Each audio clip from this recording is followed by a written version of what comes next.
Добродојдовте во уште една епизода на подкастот на S.2 Step Forward. Денеска со нас Marija Kumbaroska Vanbesien.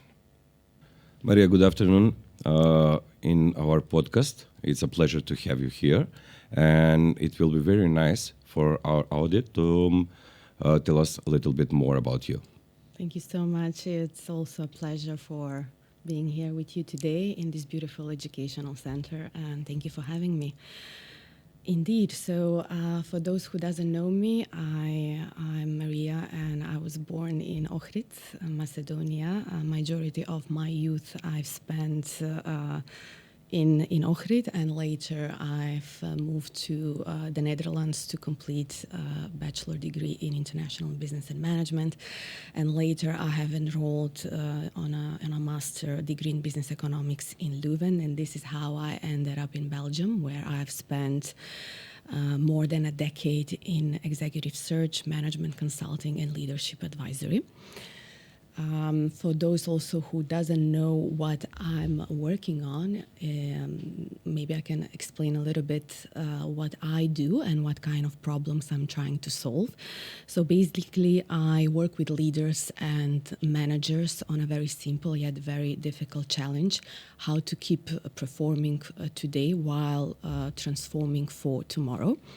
In many organizations, we see a lot of pressure to management and leadership teams that comes from technology shifts, talent constraints, as well as different complexities coming from the geopolitics, all at the same time. What I bring is a structured way for clarifying direction, assess leadership advisory, as well as trying to create more simple path in decision making, especially when uncertainty is high and the stakes are real. This is why I'm into the learning for leaders and leadership learning as a discipline, because I believe that organizations that learn faster can also adapt faster. Okay, great. You mentioned leadership and management many times in your sentences. So the trend in Macedonia for 2025, as well for 2026, is that leaders and managers should be trained at first, and after that to make trainings and to organize trainings for their employees. What is your opinion about this? Well, this is a very interesting topic, and I believe it's not only a requirement in the region and in Macedonia, but also globally.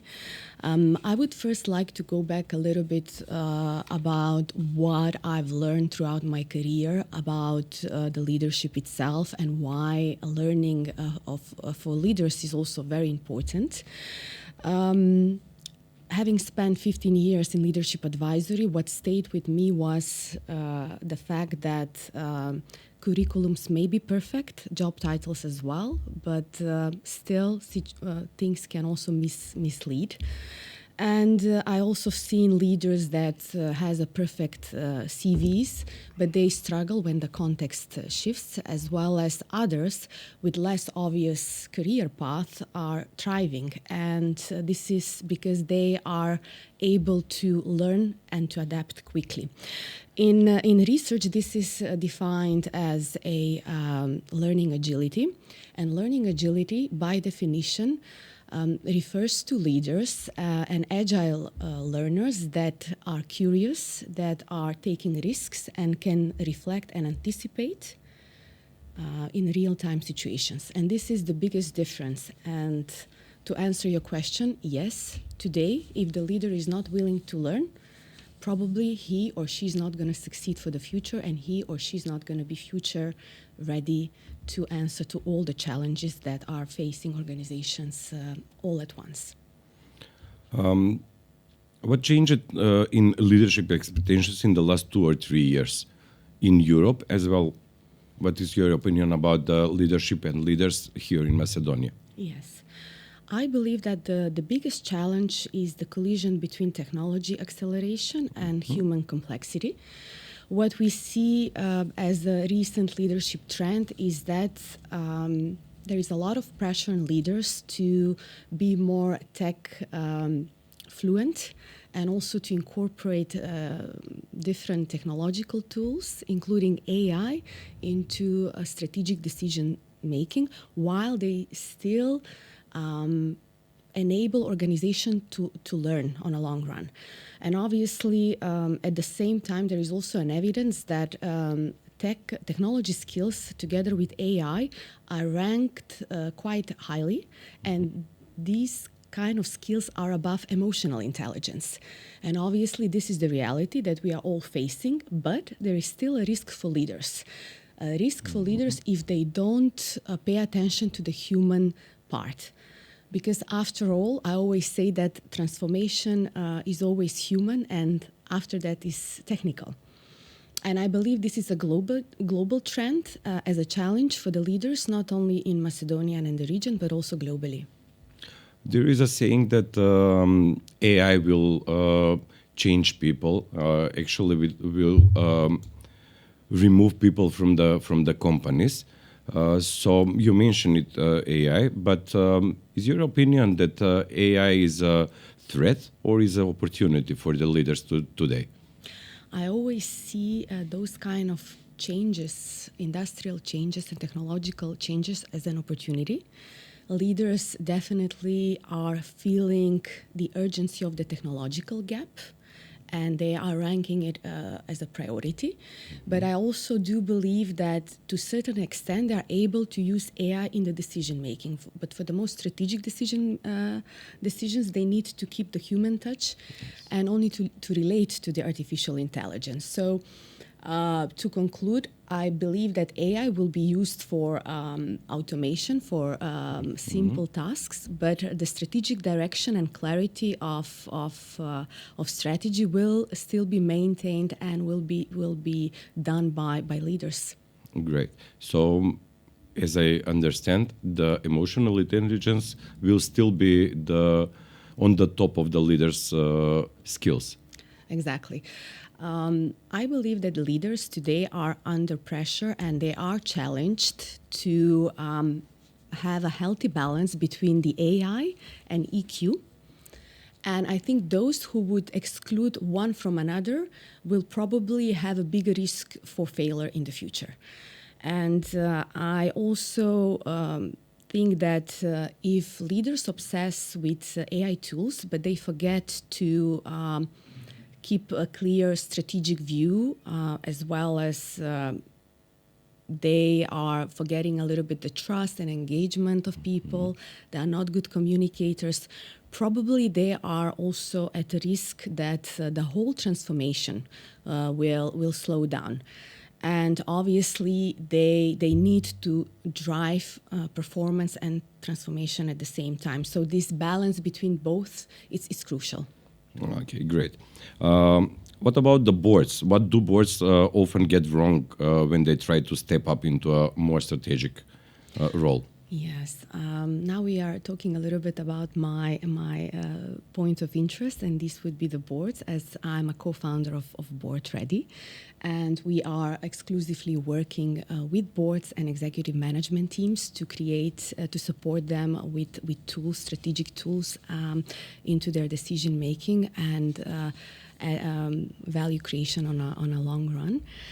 I would say that what oftentimes boards are thinking about becoming more strategic is when they're adding more agenda points or dashboards or committees. But what is actually strategic for boards is when they have a clarity of purpose, when they have a quality of conversation. And this is not measured by the volume of the content. And through our development programs, we also offer a way how individual directors can contribute and can learn throughout the process, especially in those times of uncertainty, how they can really focus and have a clear purpose, clarity of purpose, as well as learning agility. I always say that the purpose itself is not a slogan, is something that trigger the director how she or he decides when painful trade-offs must be made. Okay. You mentioned the decision. In my opinion, there is a need in a strategic decisions and also in every decision when it's not time pressure. There is a need to have a complementary team. What is your opinion about decisions, good governance? Yes, that's a very, very good question. I would describe good governance as when the board is helping the management making decisions, making better decisions and faster, while protecting what must be protected and enabling what must change. And obviously, at Board Ready, we always say that there must be a balance between the performance and transformation. And according to us and according to me, I strongly believe when this balance is there, is present, then the board eventually can change what needs to change, but still to keep the performance and to keep the value-added creation for customers, community, or clients. Okay. In my experience, on my trainings about management and leadership, the manager says that it's very easy to bring on a table a very good decision, but it's very hard to implement it. I fully agree. I think this is a topic that is bothering the leadership and managers for many years. And today the situation is a little bit more complicated because we are facing with a lot of risks, especially the boards. And those risks are attacking the boardroom all at the same time.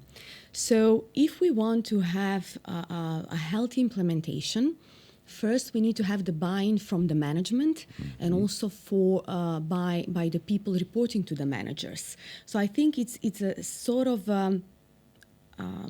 clear ecosystem that through continuous learning, we learn the clarity of purpose, we learn the priorities, and then we execute. And this is only possible when the strategy is clear, when we have a clarity of purpose, when we have continuous learning. And eventually, there are also specific skills that later maybe we can talk about them, traits and skills of the successful CEOs today, and the ones that will secure their future. And these are a skill set that actually enables and makes transformation executable. Great. That was my next question about the CEO profiles. If you had to describe the CEO profile that board will need in 2025, actually in 2026, what's on it? Well, according to me, a CEO in 2026 needs to have a strategic clarity, resilience, and courage, to have a certain level of technical literacy, to be able to drive AI-initiated change while the organization is continuously learning. This is how I would describe a successful CEO today and in the future. And also there's been a lot of research that is highlighting the most important skills and traits of a successful leader. And those would be the strategic thinking, the network building, as well as effective communication, courage, and resilience. So this is already the skill set that I've mentioned. And this is sort of behavioral competences as a skill set that every CEO needs to have to be able to make this transformation executable. So these skills are not technological at all or technical. They are more behavioristic, which also enables leaders to maintain this human touch and human side of the transformation. Okay, but do you agree that, or maybe you're not agree that we don't have, extraordinary CEO that is able to do everything, that he needs maybe a good team under his position? That always has been the case. I always truly believe that CEO itself cannot be isolated and be successful, but he needs or she needs to have extremely supportive team that will be led with clarity, with purpose and strategy, that is looking ahead, that is future ready for the company and for the clients and community. And only then, as a group, they can be the winning team that will lead the company and organization through those challenging times. Great. We live in a very dynamic environment and in very dynamic time that we have all days, every day, a lot of changes. So if there is a changes, there is a risk of not predicted anything that will have to come for the business. And when I'm mentioning the risk, what about the risk in your opinion? Are leaders actually feeling more exposed in this period, in these days, in this 2026? Yes, I definitely think, and I think many leaders that will be looking and listening to this podcast, is that they are overwhelmed by the risks that they are surrounded with. And I truly believe that all these risks are attacking the boardroom at the same time, which means the generic playbook are no longer applicable. What was good in the past is no longer applicable to be successful or to give success in the future or to guarantee success. And this is why I believe that all the CEOs are agreeing today on the fact that the risks are very high, the confidence usually is very low, and this correspondence may differ from industry to industry and different regions and geographies. But they definitely agree on the fact that the profile of a CEO needs to be more risk taker today, to be able to cope with this dynamic rhythm, to identify what has changed, but also to decide quickly what needs to be done in order to move forward.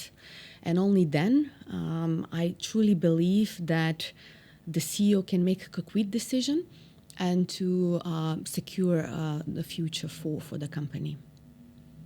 Great. I like your thinking about this and how you say it very clearly. What's the biggest misconception boards have about succession planning?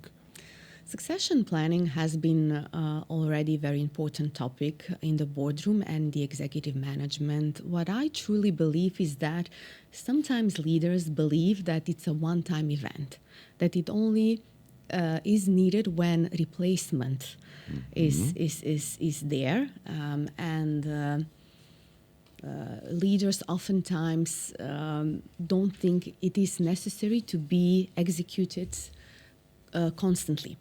But according to myself and also to Board Ready, we believe that we viewed on the succession planning as a capability pipeline, something that is more of a risk management assessment.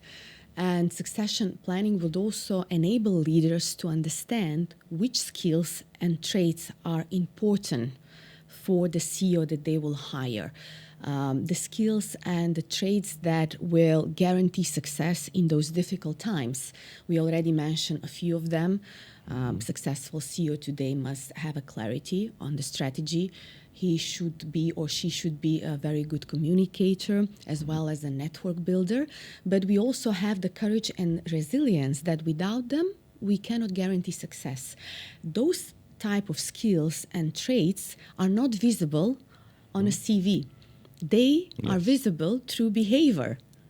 So I always believe that following a structured process and methodology when it comes to succession planning, executive search, or executive recruitment, it always requires structure. It always requires defining which behaviors we want to see in the CEO that we are about to hire.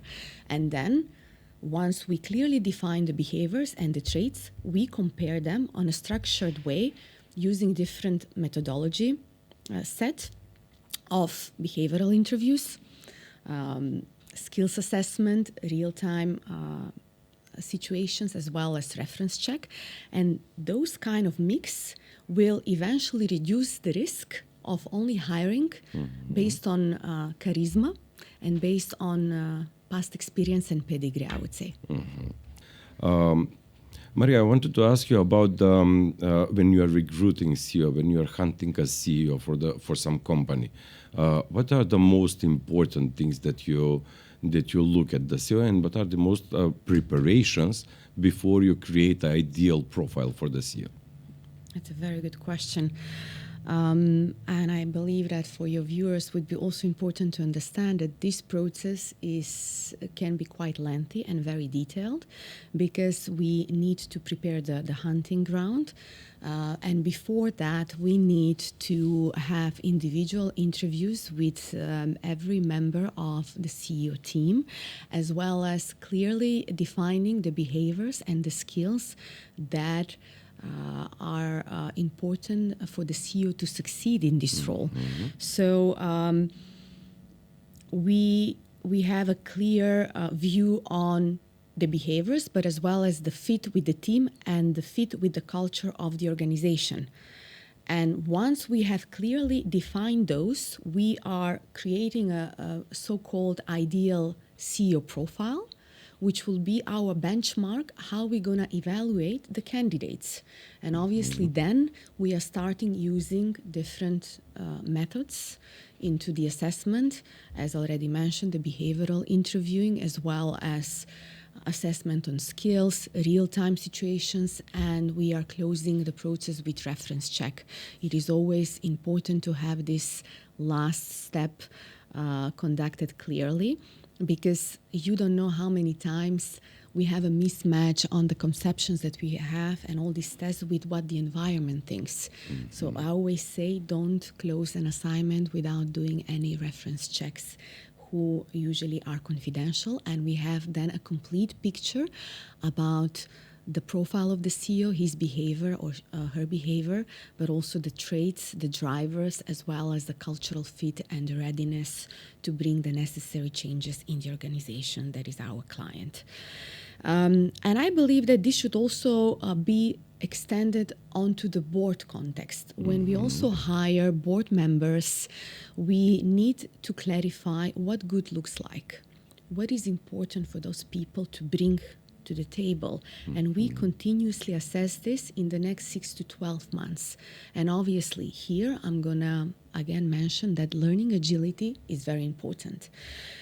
And it needs to constantly be assessed, because those board members will be facing new situations by definition, because we have so many risks today that we are constantly mentioning through this podcast.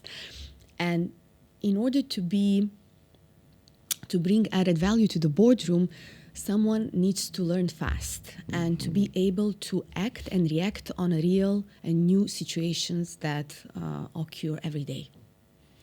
To be a faster learner, you should be pretty proactive in learning and to be self-motivated to learn and to read, for example, or to visit some courses in MSHES, for example, as a training provider. So if you could give leaders one practical routine to build continuous learning into the week, what would it be?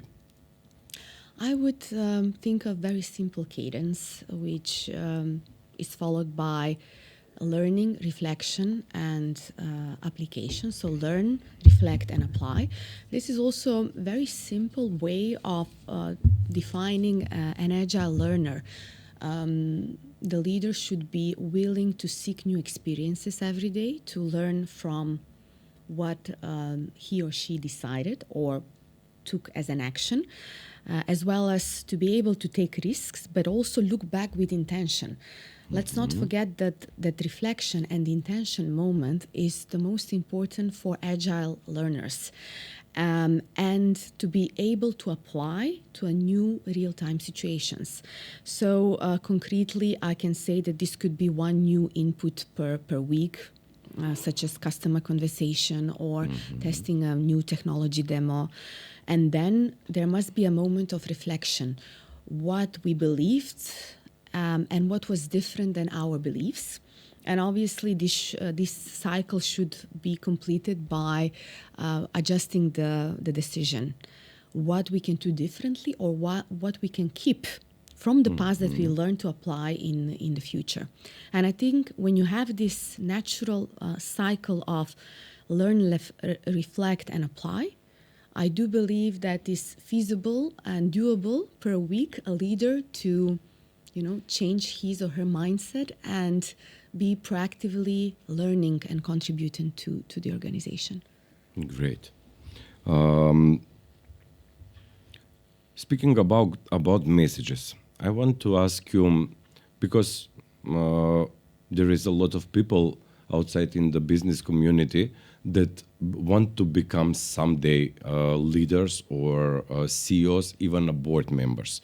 What is your step forward that you will give them to do, and how to learn, and how to become that professionals that will be stepped someday in some board or on a CEO position? That's a very, very good reflection. What I would advise them is to continuously learn and to not treat learning as a development. Simply, you cannot do that today. You need to treat the learning as a competence and as a governance that will enable the leader to constantly perform while is also transforming and changing the environment, just to answer to the risks around. And I also believe that the companies that will win in the future will be the ones who will nurture leaders that can make the balance between performance and transformation, even though there is a lot of pressure on technology literacy and AI. But the leaders who will still remain human will be the ones that will win. The leaders that are still able to bring the team on board, that can lead with clarity, that can lead with purpose, and eventually reach higher goals and create more value for the customers and as well as the community. Those will be the leading traits and capabilities of the leader of the future, I believe. Great. I'm missing one point here. Do you agree that the real leader becomes a leader when he creates a leader in his team? Definitely. The leader should be able to transfer the knowledge to his team or her team, but also to transfer the mindset of agility. Great.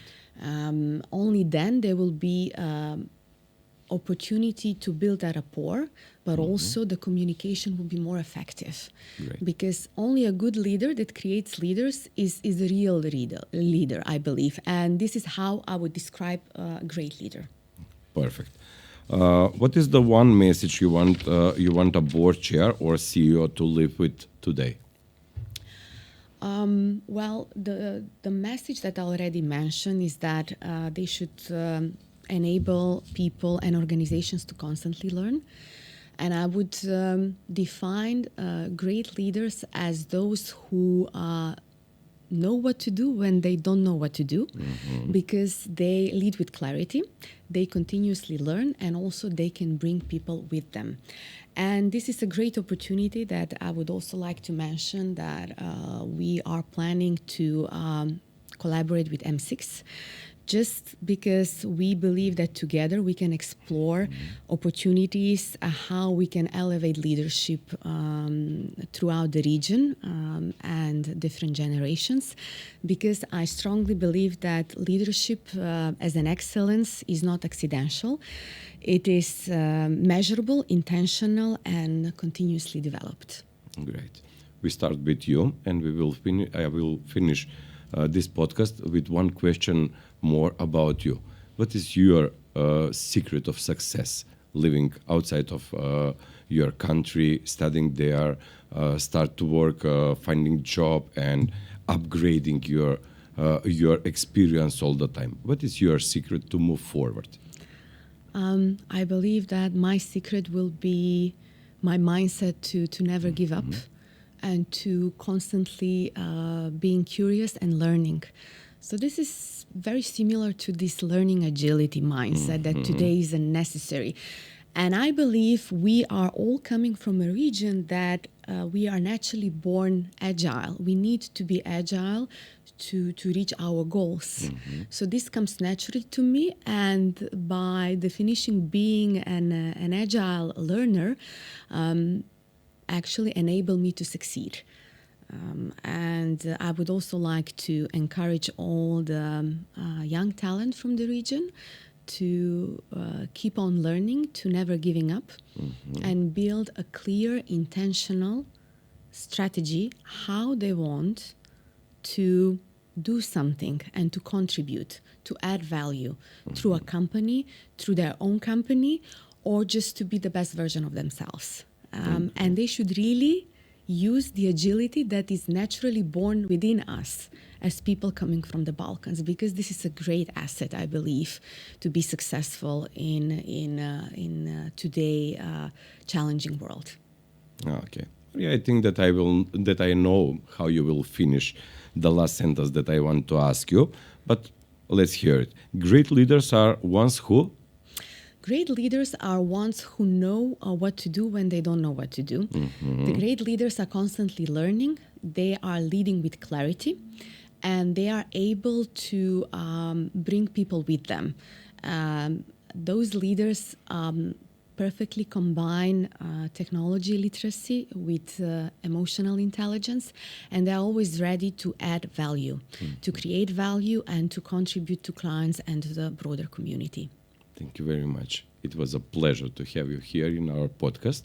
And it's my pleasure to say that I'm very happy that one Macedonian beautiful lady goes around the world and goes around Europe and take a lot of experience with her and bringing back that at home. Thank you very much, Marija. It was also a pleasure. Thank you for having me, and I'm wishing you a lot of success personally, because I know that you're also a very successful coach.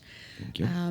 And also I look forward to be collaborating together through M6 and to create more value and to bring more knowledge to the people in the region. Thank you so much again. Thank you very much.